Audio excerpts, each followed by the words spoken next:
FIRs అయినాయండి. ఒకటి రెండు ఇస్తున్నారు కంప్లైంట్స్ అట్లా. సో ఒకసారి ఇచ్చిన తర్వాత మళ్ళీ ఫర్దర్ వెరిఫికేషన్ క్లారిఫికేషన్ గురించి మళ్ళీ వాళ్ళు ఎఫ్ఐఆర్ ఇష్యూ చేయకముందే మేము మళ్ళీ విల్ కమ్ బ్యాక్ సార్ అని చెప్పి వెళ్ళినా ఉన్నాయి. So we are certainly investigating this case. We will be very firm. Will do whatever the way లీగల్గా మేము ఏం చేయాలో చేస్తాం. దాని తర్వాత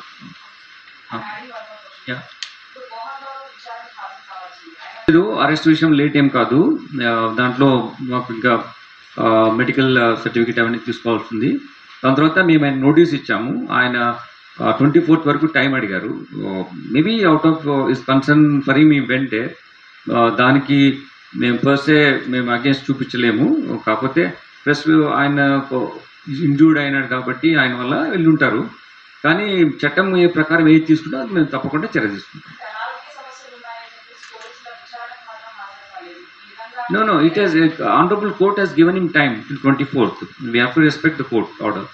We'll again give a notice. మేము కూడా కోర్టు వారిని అడుగుతాము అది ఒకవేళ అంతకన్నా ముందు మేము ఎగ్జామ్ చేయొచ్చా అని చెప్పేసి నోటీస్ ఇచ్చాము. ఆయన బాండ్ ఎక్స్క్యూట్ చేయాల్సి ఉంటుంది. Will do it during course of time. Certainly will follow the process.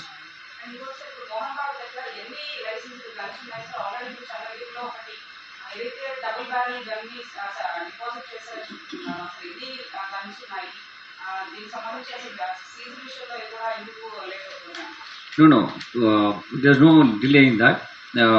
ఆయన దగ్గర ఉన్న గన్స్ ఏవి కూడా రాచకొండలో లేవు. ఇక్కడ ఉన్నప్పుడు తీసుకోలేదు. వేరే ప్లేసెస్లో చంద్రగిరి ఉన్న గన్ ఆయన అక్కడ సరెండర్ డిపాజిట్ చేస్తారు పోలీస్ స్టేషన్లో.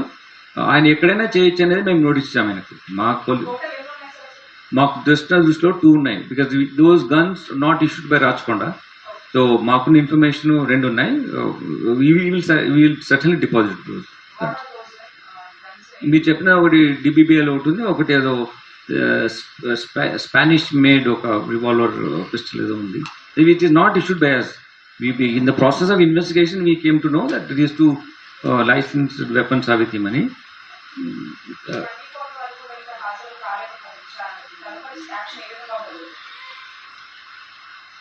మేము మళ్ళీ ఒక నోటీస్ ఇస్తాం ఆయనకి. నోటీస్ ఇచ్చిన తర్వాత ఆయన అటెండ్ కావాల్సి ఉంటుంది. ఆయన ఒకవేళ టైం కావాలంటే ఈ కెన్ రిక్వెస్ట్ అస్. సిస్టంలో ఉంది అది 126 BNSSలో. If wants to some time అది మెరిట్స్ పైన చూస్తాం. లేకపోతే దాని డ్యూ కోర్స్లో వారెంట్ కూడా ఇష్యూ చేయడానికి అవకాశం ఉంటుంది.